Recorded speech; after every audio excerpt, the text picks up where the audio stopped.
Alright, so tayo lang din naman ay nakapaggala dito sa lugar na to, sa area na to. 'Di ba? Sa may Discovery Samal. Aba, madadaanan na din naman natin ang bridge site. Ito yung bridge site ha, ibig sabihin nun dito yung landing area ng Davao Samal Connecting Bridge. Basahin natin ha. Ito may nakalagay oh. Department of Public Works and Highways, Unified Project Management Office, Bridges Management Cluster. Okay? Davao City, magsisimula yung kanyang tulay, yung junction area no sa may anong lugar ba 'yan? Quaco Beach or Lanang Beach Club. Okay? Tas ito siyang maraming mga gusali. Yan po yung Aswila Cove ho, yan Mahagala, Alcantara, Aswila Cove, yun, di ba? Aswila Cove pa. Okay, tas ito naman ay Waterfront Insular or basta Insular Village area or Waterfront Insular Hotel. Basta malapit lang diyan. Lanang Beach Club, yan. Yan yung pinaka starting point no from Davao, tapos Davao City. Tapos ang kanya namang landing area dito sa may Island Garden City of Samal is asa na yun? Ito yan oh. Samal Island, this one. So dito tayo ngayon located no. Ito yung tinatawag na Samal Island Davao City Connector or SIDC project. Okay, this is where your taxis go. Name of project, Samal Island Davao City Connector or SIDC project. Location, Barangay Limao, Island Garden City of Samal to Barangay Vinzon. Vinzon yan o, panigurado. Barangay Vinzon and Barangay Arcastillo, Davao City. So, para siyang boundary. Name of contractor, China Road and Bridge Corporation or CRBC. Date started, September 1, 2022, last year. So groundbreaking yan last year. So anong petsa na ngayon? Nagawa 1 year na pala siya na medyo nakabinbin. So walang progress. I don't know. Base sa mga vlog nila, RPV Motovlog, sila Kuya Dayo, sila Rowell P ba yun? At saka si boss sa tong nito, The Nature o Adventure, no? So shout out sa inyo tanan, sa inyo lahat dyan. Bali yun, ang date started, no? So according sa kanila mga comment, parang daw, kasi nanonood sa mga vlog nila, tapos may mga nag-comment sa kanilang comment box na wala na daw talaga pag-asa na matutuloy ito. Pero last day or basta nitong week lang nakita ko yung post sa Sunstar Davao kung saan nagpahiwatig or nagbigay ng statement si PBBM na matutuloy ang tulay dito sa Davao in Samal Connection Bridge. Diba? Nakakahiya naman siguro sa part nila yun na may pag-groundbreaking pa silang dalawa ni Vice President Sara Duterte na hindi rin pala matutuloy. So I don't know kung anong diskarte ang gagawin niya kasi parang umatras daw yata yung yung yata ibig sabihin dito tayo sure dyan, wala tayong mga based on facts na tawag nito, source of information. So daw muna ang gagamitin natin. So sabi umatras daw ang China. So parang ang gagawin daw is parang makipag-cooperate na lang sa Japan imbes sa China. Ayun. So contra completion date. So August 30, 2027. So sabihin na natin na na-delay siya ng 1 year, so magiging 2028 na siya. Contract completion. Plus delay pa yan, di ba? So madelay talaga yan. Target contract completion or yung parang commitment lang ho yan Mahagala. Sa August 30, 2027. So sabihin natin mag-delay sila ng 1 year, di ba? So in some reasons, due to some reasons, so magiging 2028. Plus 1 year pa na delay ulit kasi nga umatras yung China. I don't know. So 2029. Pero at least, di ba nga maunahan, mas mauna pa siguro matapos yung tulay ng Mariveles sa Mariveles Bataan all the way to Naik Cavite. Kaysa dito sa Davao Samal Bridge na napakalapit lang naman, 3 point something kilometer lang naman yung layo, yung distansya. Contract cost 19,321,083,655 pesos. Implementing Office DPWH Unified Project Management Office Bridges Management Cluster. Source of Fund Official Development Assistance ODA. Department of Public Works and Highways. Okay? O yan na yun, no? So punta tayo dito sa Province of Davao del Sur. Okay, Commission on Ito pala talaga parang funding siya national o in the Davao City. Yan, tingnan natin dito anong nangyari. Wala lang, may mamamaril ba dito kung tayo? Wala naman nakalagay na no trespassing, or danger zone. Tabi-tabi po. Wala naman, Siyempre, ingat tayo Mahagala kasi nakabakod, ibig sabihin yan, yan.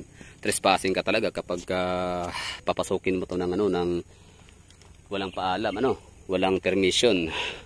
Well, punta tayo din sa unahan. Parang merong doon meron yung China CRBC, So puntahan natin yung sa unahan para doon tayo kukuha ng mga information na konti lang naman, Parang Marites mode lang tayo, Marites mode on. Mahagala, tinan natin ha. Project status, oh. Ongoing. Remarks. So, ongoing, no? Ibig sabihin, wala. Fake news yung nasasabing hindi siya natutuloy. Hindi siya matutuloy, no? Ongoing, oh, ang remarks. Eh, di sana nakalagay dyan, ano, temporary restraining order. So, no, ito na, no, meron tayong nakita, Paradise Island. Pero sa harap niyan, meron siyang, ano to? China Road and Bridge Corporation. Nice one. Wait lang, wait lang. Ang ilang istorya ani diriya is permanente ginaiswag. Ana ginamove nila. So, ang last din mo nadunggan is sa December na pod. Nya sa namapit sa haron, December naman. Wait lang, unsay rason kanang ano sa imo mga nadunggan ng mga chismis nga unsay rason nga nauswag-uswag siya? Nadunggan lang ha, nadunggan, pwedeng mali, pwedeng tama. Oh. Ning babag na pod. So, okay. Bot na umman naman ang kasuwagan. Mo gani ta, murag okay naman. So, napo ko nadunggan nga niatras daw ang China. Wala ko nila kayang ingon na to translator ng Chinese. Oh. February na po daw. February next year. Oh, tama, next year, February. Okay, so ang imong nadunggan. Pangutana mo tungkol. Oh, ana pangutana kay mangutana mi diri sa phone. Oh, pero kani siya, information ni siya nga wala gina siya klaro nga information, wala ta nagpasangil, wala ta nagbot-buot, nadunggan lang po siya, di ba?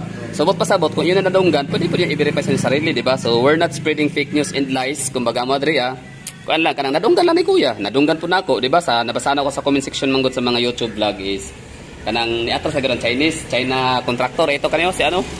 Si China Road Bridge and Roads Corporation. Pero ada po sila nga pag once daw ang China mo butang og kanang barracks nila, di ba? Barag budiga na ano. Oh, pag once nga kana sila magbutang na og barracks o budiga para sa ilang mga materials para sa ilang project, bot pasabot dayon gid na. Di ba ano? Sa imo nadunggan is una katong dibabag ang si Rodriguez family. Pero murag nahuman ang kaso tapos nausab na pod December matuloy ang construction. So bot pasabot karon gyud pending gyud siya. Wala gyud trabaho. Oh. Kanang wala gyud trabaho bisag isa wala. As in oo. Ano yung mga trabahante diri mga Pinoy? Oo, na trabahante pero wala. Ha? Maintenance lang pero ina kanang gituloy gyud trabaho wala gyud. Wala pa nang kuan yung temperature lang. Oo, tapos ingon atong Chinese nga translator nga December daw. Nya human nya karon magbibari na po daw. Dari na po.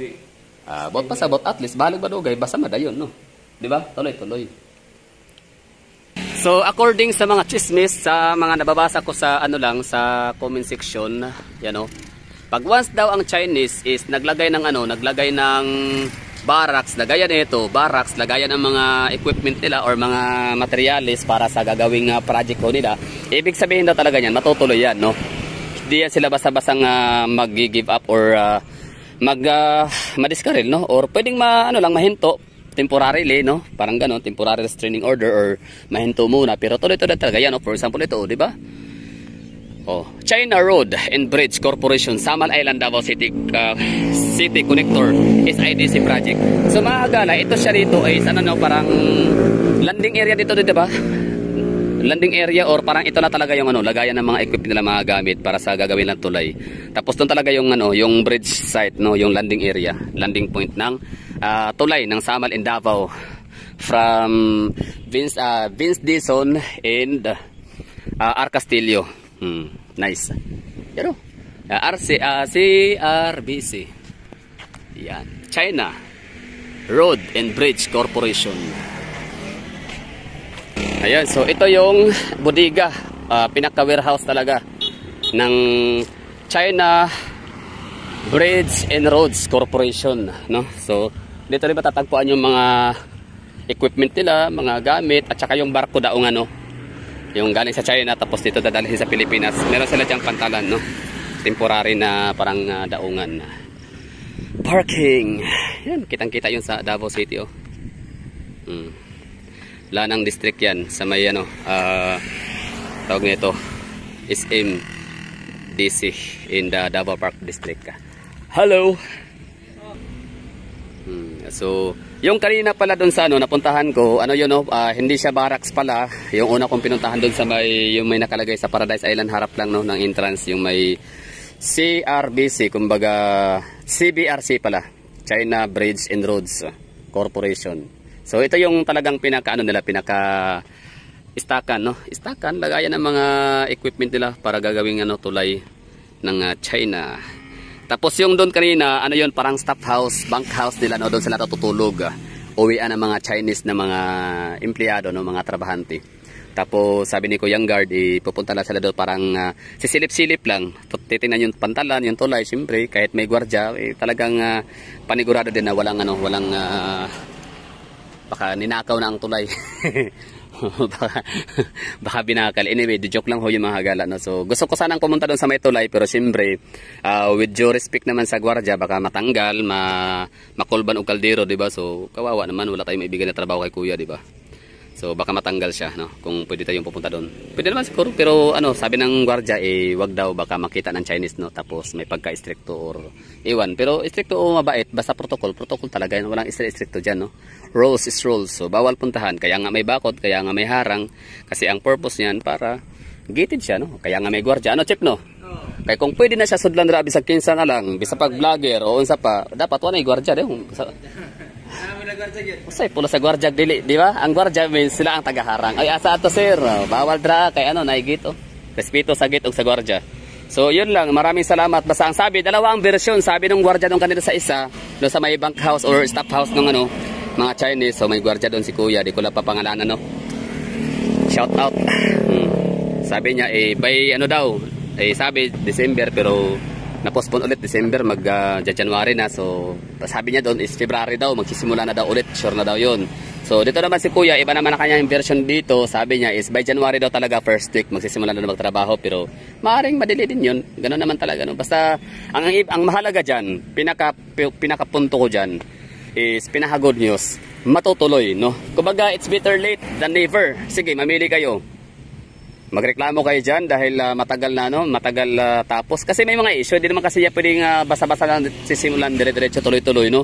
Kung may problema, di ba? Yan na nga, nag-file nga ng petition or temporary restraining order ang mga Rodriguez family. Kasi sila ngayong parang may concern sila sa, ibig ko sabihin, ang kailang concern is tungkol sa mga coral reefs lagi daw na pinapangalagaan daw nila. Pero syempre, visit interest or something, di natin alam, no?